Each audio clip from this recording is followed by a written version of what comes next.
Excited Utterance, the Evidence and Proof Podcast, Episode 162, Lisa Kern Griffin, The Limits and Costs of Cross-Examination.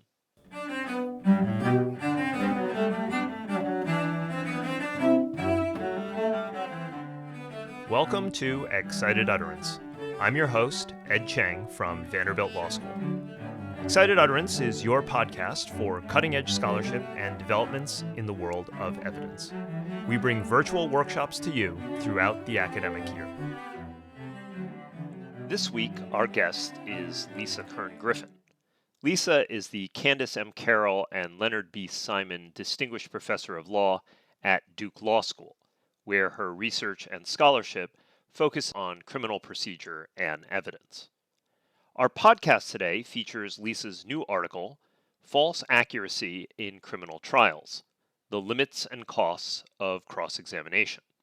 It was published recently in the Texas Law Review.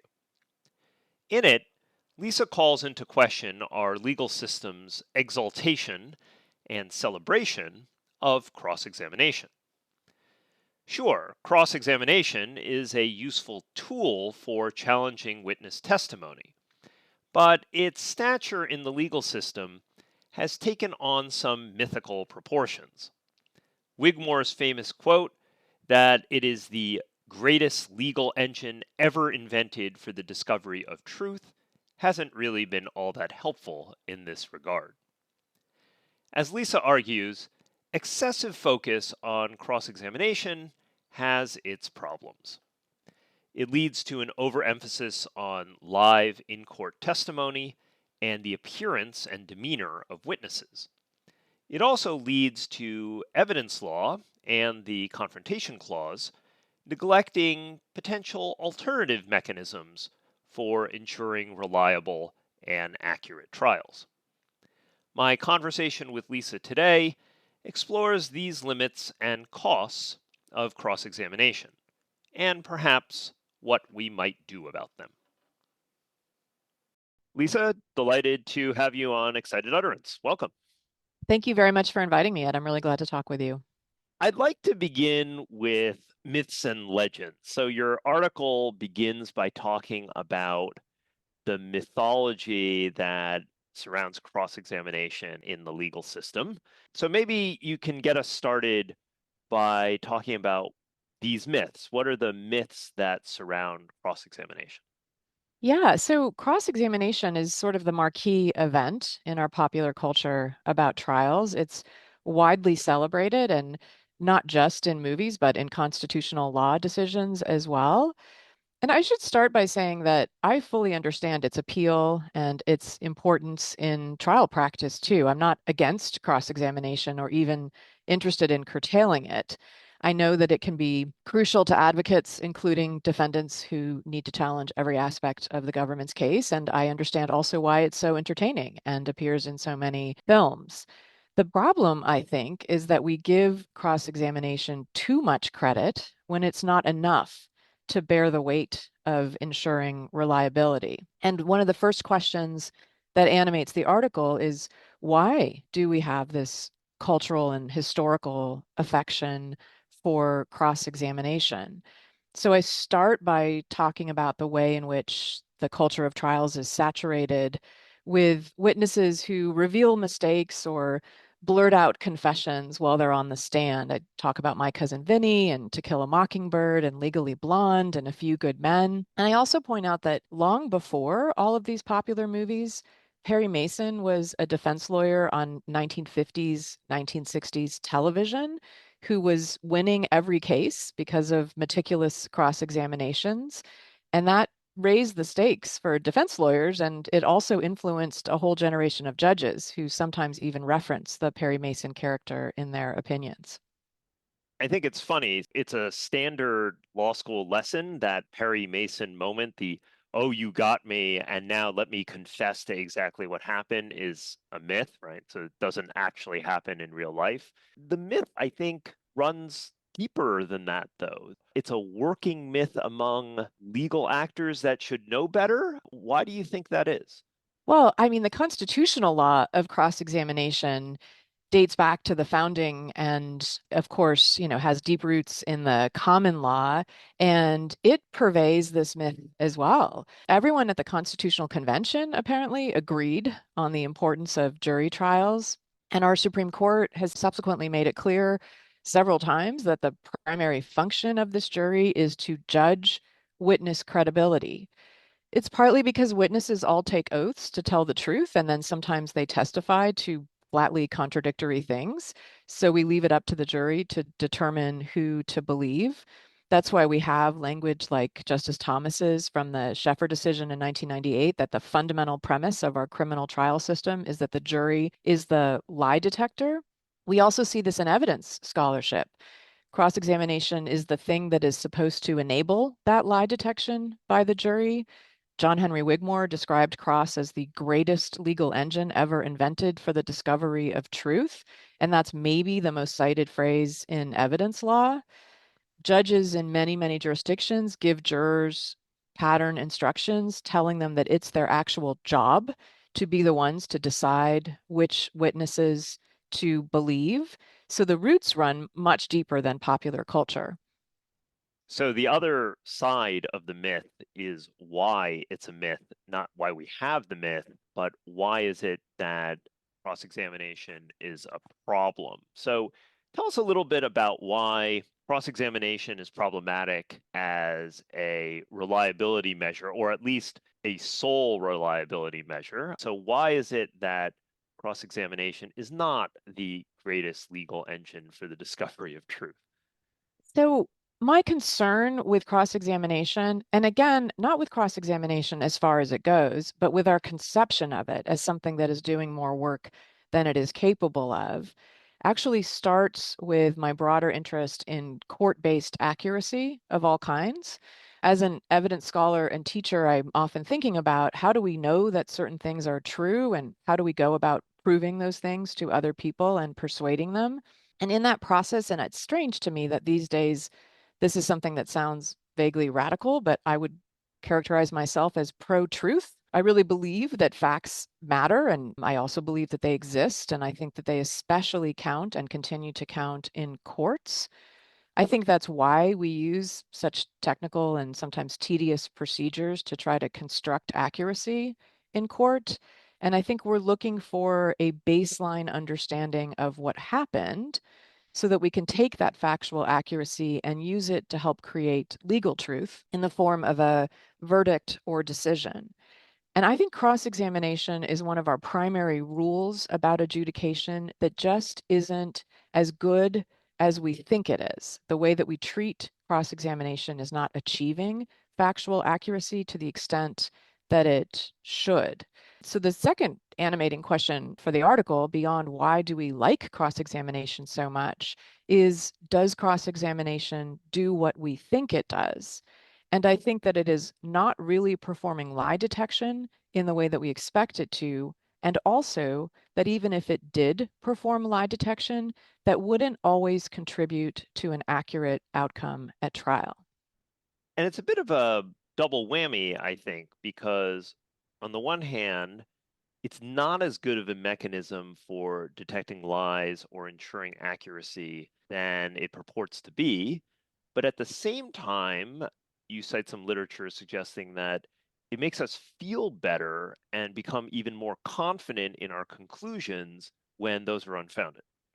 Yes, I mean, it is effectively a comforting performance. Justice Scalia said in Crawford versus Washington, perhaps the best known case about the confrontation clause of the Sixth Amendment, that the Constitution commands not that evidence be reliable, but that reliability be assessed in a particular manner. And that manner he's talking about is cross-examination. So there are screenwriters, evidence scholars, trial lawyers, and Supreme Court justices who are all pretty focused on the performance of cross-examination and what it looks like, and not really whether it's doing the job of testing evidence. And part and parcel of cross-examination is there's been a number of articles talking about demeanor, but it's the visual presentation of the witness.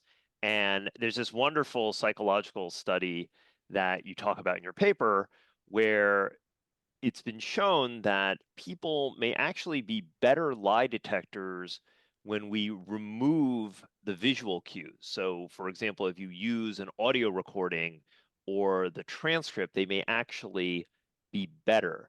Tell us a little bit more about that. Yeah, there are a number of really interesting experiments that caught my eye about this. It turns out that the witness in the chair is not the essential thing to figuring out whether someone is credible, which is why, as you say, sometimes listening to an audio recording or reviewing a written transcript or even seeing the testimony of a live witness, but a witness who is veiled, will actually yield a better opportunity to detect deception. And that's, I think, because there's an almost total lack of skepticism about whether we can sort liars from truth tellers by looking at them. There's a whole generation of social science that debunks the validity of observational lie detection, but there's a really durable myth that it works. We think nonverbal signals tell us whether we can trust someone, but every experiment on this suggests that a subject is just as likely to be lying if they blink or if they don't blink, if they stare at you or avoid eye contact with you, if they're talking really fast or if they're talking really slow and measured, if they smile while they answer or if they frown in response to a question, if they fidget or if they sit rigidly still in the witness chair. There's lots of experimental evidence to suggest that we do no better than 50-50 chance at figuring out what any of these things mean when we look at people face to face. But the durability of these myths means that we pay too much attention to it. And sometimes looking at people might even hinder our ability to figure out whether the substance of their statements is true. So I guess the general hypothesis here is that when you see someone, you rely on those cues alone. And when you don't have the facial expressions, then the focus is actually on the substance of the testimony. So if it's hearsay, technically, you're going to look at only the recording or the words of the recording or the transcript so that then you are more critical and you're thinking more about whether the story fits together properly rather than whether or not you just simply believe the witness. Yes, because oftentimes when the witness in the witness chair is cross-examined in order to validate a statement that they made out of court and at an earlier time, which is the hearsay that you referred to, what we care about is the accuracy of the earlier statement, the identification they made, or the statement to law enforcement, or whatever it may be. And what we're evaluating is not that time one statement, the witness and their reliability at time one, but how we feel about the witness at time two, sitting in the witness chair. And that's why I think it's distracting sometimes to focus on whether someone is trying too hard when they testify instead of really thinking about the likely reliability or accuracy of the statement they made that we really care about in terms of the facts of the case. And I guess you can also imagine with source attribution errors and other kinds of psychological problems like that, the witness on the witness stand on the day of trial may actually be fully convinced and believe that they're being truthful when in fact their memory has already been played with in these funny ways. And so that past statement looks to be quite reliable because of what the jury sees, but is actually not. I think there are two problems with the myths about cross-examination. The first is that it does lie detection to begin with. It's possible that there's something effortful about lying and that the cognitive effort that people make when they construct lies will lead to some physiological response. That's sort of the theory of polygraphs and mechanical lie detection. The problem is it doesn't seem to be the case that we can reliably observe the internal process by looking on the outside. So what we're often detecting that we think is effortful lying is maybe a witness who's a vulnerable victim, or maybe a witness who's an innocent defendant under stress.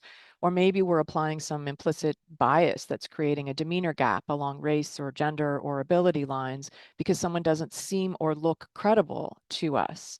The bigger problem, actually, though, is not this failure of lie detection, although I do think that's a failure, but that Cross doesn't do anything about honest mistakes. And those are the mistakes that you're talking about. Eyewitnesses who make bad identifications are not trying to be dishonest. They actually believe in the identification that they made.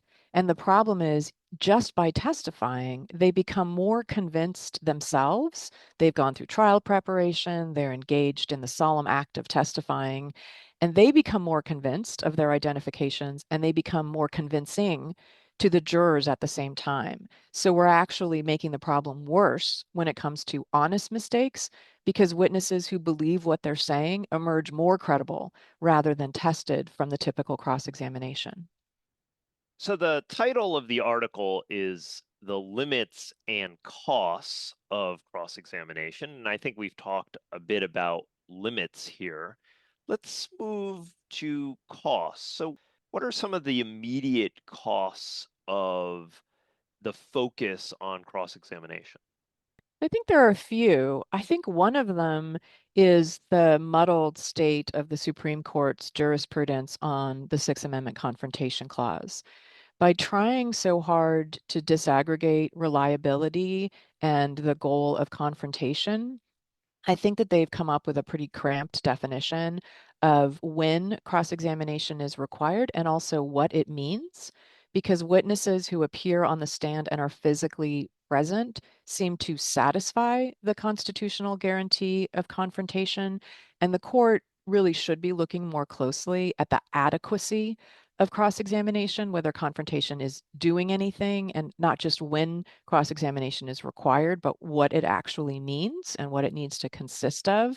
I also think that our affection for cross-examination is what has driven the conclusion that it is the whole universe of what it means to confront the prosecution's case. We have so much faith in cross-examination that we've made the full scope of confrontation just this bit of questioning. And that isn't necessarily all that the Sixth Amendment Confrontation Clause guarantees. The court has been saying since the 1970 Dutton decision that the Confrontation Clause is about the accuracy of the truth determining process in criminal trials. And if that's true, then why do we just get cross examination? Why don't we also allow for the confronting of the government's case through information about background law enforcement practices like interrogations and lineups, or access to competing expertise when experts testify, or underlying laboratory data when there's forensic evidence? I don't think we're very clear about what's being confronted because we've let cross examination occupy the whole field of what that amendment means, and it doesn't need to. I also think that cross-examination as a mechanism for ensuring reliability has kept us from reforming other rules. If you look at the court's decisions on things like screening expertise and the Daubert standard, or when we need hearings on the reliability of eyewitnesses in cases like Perry versus New Hampshire, they often point to the availability of cross-examination as a safeguard. We don't need to worry about these other kinds of evidence because they will be cross-examined. So we're falsely getting a sense of security from cross-examination about other kinds of problematic evidence. I think we also validate totally inadequate defense counsel under the Strickland standard as long as they conduct some sort of cross-examination. It's really common for courts answering the question about whether there was adequate defense counsel to just point to the questioning of government witnesses and say, well, they did it, so that's enough without really looking at the content of it. And finally, I think appellate courts also have a lot of affection for cross-examination, and they use it to keep themselves at arm's length from errors at trial. They often don't look at potential evidentiary errors or at potential problems with witness testimony because they say over and over again that it was the trial judge who was the closest to the ground, and in particular, that the trial judge had the opportunity to watch cross-examination and evaluate demeanor. And because of that, they should get great deference about all kinds of errors. So it makes errors harder to correct, too. So there's lots to unpack there. So maybe I'll take two and I'll do one at a time. The first thought that you had, which was, well, the focus on cross means that we don't look at other mechanisms for improving accuracy. I think Alex and I, we wrote a paper about the excessive focus on witnesses, and I think it's in many ways shares a kinship with your thought here because we focus on witnesses that come to trial and are cross-examined. We don't actually think about how a lot of evidence these days are not produced by witnesses and are produced by various processes, or Andrea Roth has written about evidence produced by machine, and we don't get at those mechanisms because they don't lend themselves to cross-examination. I think I absolutely agree with those thoughts. On the appellate side, I think it's very interesting. Your suggestion is that appellate courts give trial courts a free pass because the trial court was actually there and could see the demeanor and could observe the cross-examination. If we were to change our attitude on this, would that rejigger the relationship between appellate courts and trial courts? And how might that look? So, yes and no. I mean, obviously, there are some efficiencies that we have to observe here, and reviewing courts at the appellate level are not going to comb through every bit of the trial transcript and evaluate every on-the-fly decision that trial courts make. There's a division of responsibility that makes a great deal of sense given the resource constraints and the pressures on the system. So, I'm not suggesting that we need to upend that. But oftentimes there are close questions about the sufficiency of evidence or whether a particular error was consequential at trial. So a lot of appellate review turns on the question whether something that is acknowledged as a mistake actually should lead to some new trial or some other relief for the claimant. And I think in those situations where reviewing courts are pressed by the problem of hindsight, that's when they too often will say, well, when we look at this, we're kind of troubled by it. It seems like, maybe this witness was problematic or maybe this testimony should or shouldn't have been allowed.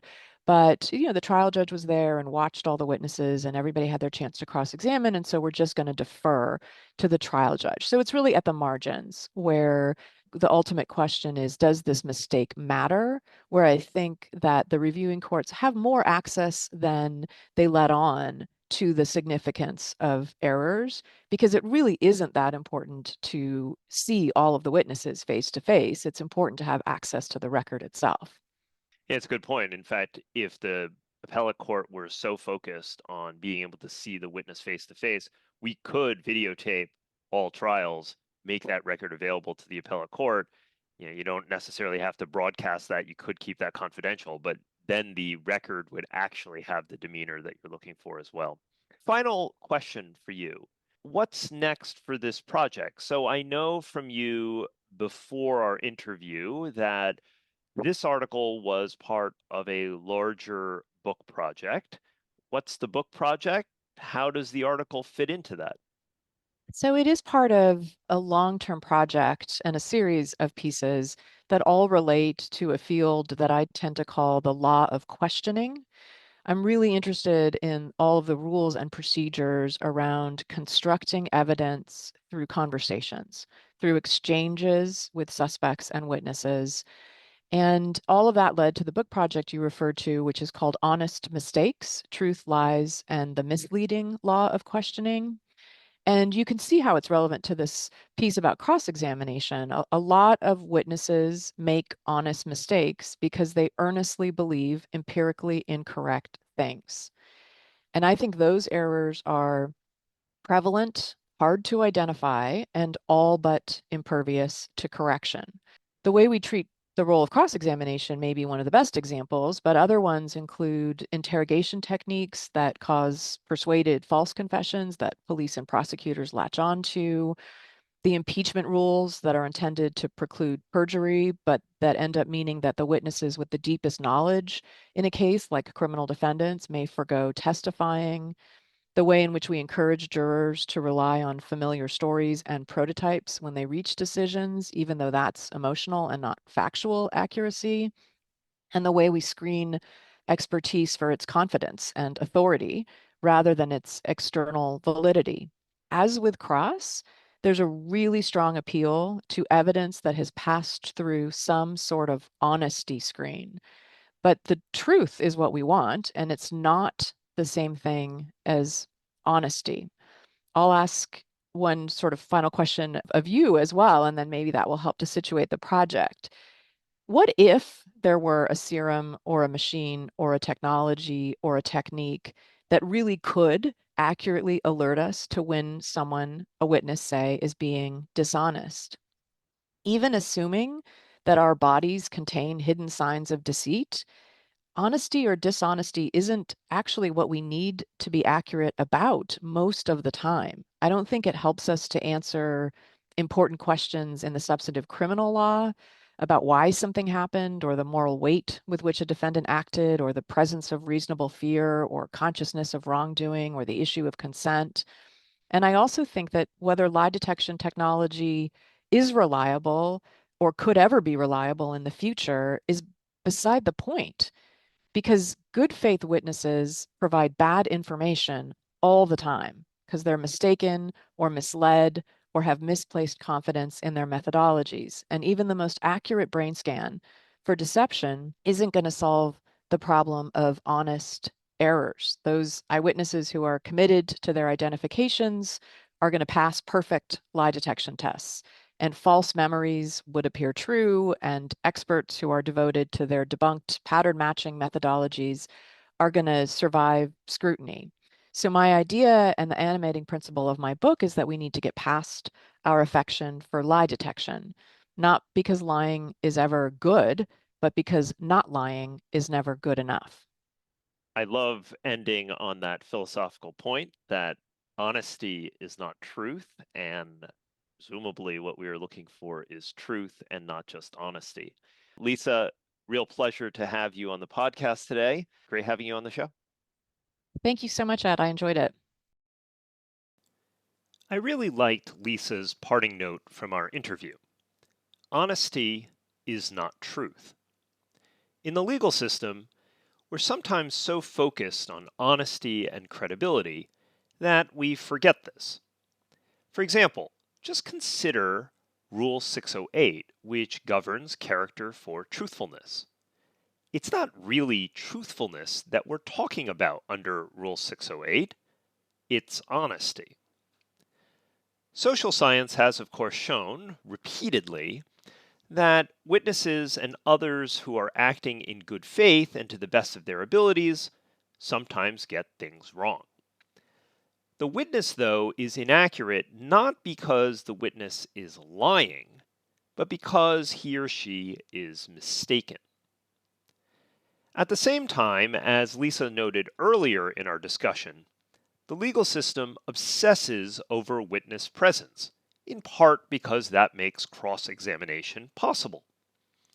But again, witness presence can mislead. We like to think that we can detect a liar if we can just look them in the eyes. We feel better if we've actually set eyes on a witness. But again, the social science just doesn't bear this out. And the costs of all of this focus on honesty and witness presence are quite profound. In the article, Lisa returns several times to the problem of the witness who appears at trial but doesn't remember anything, famously seen in United States v. Owens and State v. White. Now, if a witness appears at trial but has no recollection of the events in question, then what's the point of having the witness? And why does the witness's presence under these conditions eliminate the hearsay or confrontation concerns? Yes, the witness is there, but at best the testing involved is a fiction. Thinking outside the box of witnesses and cross-examination might allow us to be more creative about mechanisms that we can develop to ensure greater accuracy at trial. I'm very much looking forward to Lisa's forthcoming book, and I'm hopeful that it can provide us with some fresh eyes on the very old problem of assessing witnesses, and more broadly, how we get at the truth. Support for Excited Utterance is generously provided by Vanderbilt Law School's Branstetter Litigation and Dispute Resolution Program, as well as the Texas A&M University School of Law. The associate producer is Alex Nunn, and the production editor is Anirudh Morella. Additional production assistance is provided by Lexi Creasy, and background music is provided by Kirsten Castle-Greer, Felix Wong, and Alex Crew. I'm your host, Ed Chang, and I hope you'll join us again next time when we take on another new work in the world of evidence and proof.